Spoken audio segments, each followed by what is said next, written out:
हरे कृष्णा। आप सभी भक्तों का हमारे YouTube चैनल में स्वागत है।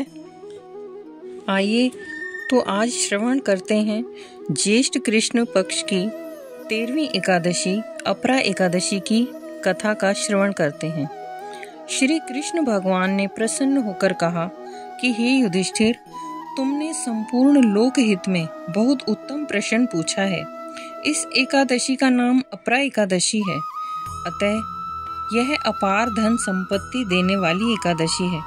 जो मनुष्य इस व्रत को करते हैं वे संसार में प्रसिद्ध हो जाते हैं।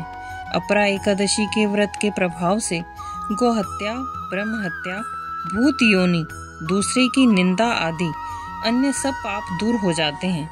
पर स्त्री गमन करने वालों के भी पाप नष्ट हो जाते हैं। झूठा वेद पढ़ना, झूठा शास्त्र बनाना, ज्योतिष विद्या से ठगना भरमाना, नकली वैद्य डॉक्टर बनकर धोखे में रखना आदि पाप सब नष्ट हो जाते हैं। न्यायालय में झूठ बोलने वाले या झूठी गवाही देकर ठगने वाले, कम तोलने वाले, कपट का व्यवहार करने वाले और गर्भ गिराने वाले भी यदि शुद्ध हृदय से क्षमा मांगकर यह व्रत करें तो वे भी निष्पाप हो जाते हैं। युद्ध क्षेत्र से पीठ दिखाने का पाप भी धुल जाता है। जो शिष्य गुरु से विद्या ग्रहण कर उनकी निंदा करते हैं वे अवश्य नरक में पड़ते हैं।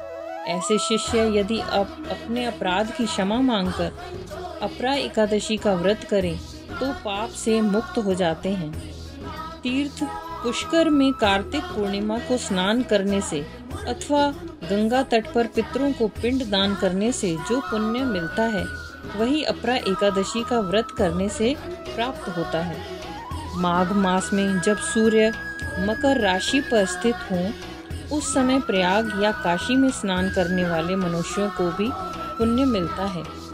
काशी में शिवरात्रि का व्रत करने से जो पुण्य प्राप्त होता है, गया में पिंड दान करके पितरों को तृप्ति प्रदान करने वाला पुरुष जिस पुण्य का भागी होता है, बृहस्पति के सिंह राशि पर स्थित होने पर गोदावरी में स्नान करने वाला मानव जिस फल को प्राप्त करता है, कुंभ में बद्रिका आश्रम की यात्रा के समय भगवान केदारनाथ जी के दर्शन से तथा बद्रिका तीर्थ से सेवन से जो पुण्य फल उपलब्ध होता है, तथा सूर्य ग्रहण के समय कुरुक्षेत्र में स्नान से और दक्षिणा सहित यज्ञ करके हाथी, घोड़ा और स्वर्ण दान करने से जिस फल की प्राप्ति होती है, उसी प्रकार अपरा एकादशी का व्रत करने से भी मनुष्य वैसे ही फल को प्राप्त करता है।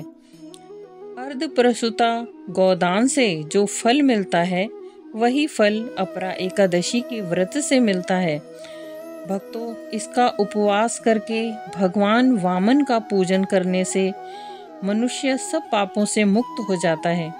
हमारा जीवन पानी के बुलबुले के समान है। अतः मनुष्य को बुरे कार्यों के पापों से मुक्ति पाने के लिए इस व्रत को अवश्य करना चाहिए। अपरा एकादशी का व्रत तथा भगवान विष्णु का पूजन करने और भक्ति पूर्वक व्रत रखने से मनुष्य को सब प्रकार के पापों से छुटकारा मिल जाता है। विष्णु भगवान की भक्ति में वृद्धि होकर विष्णु लोक की प्राप्ति होती है।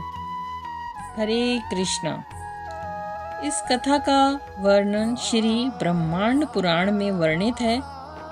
आप इसमें फलाहार कर सकते हैं। इस दिन ककड़ी का सागार लिया जाता है। ककड़ी और जैसे फल तथा अन्य फल, दूध व दूध से बने पदार्थ, खोए की मिठाई, आप खोए के रसगुल्ले, ये सब ले सकते हैं। हरे कृष्णा।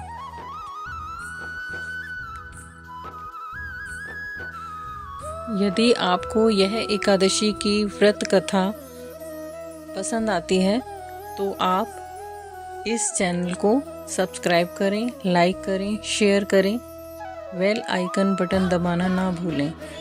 हरे कृष्णा।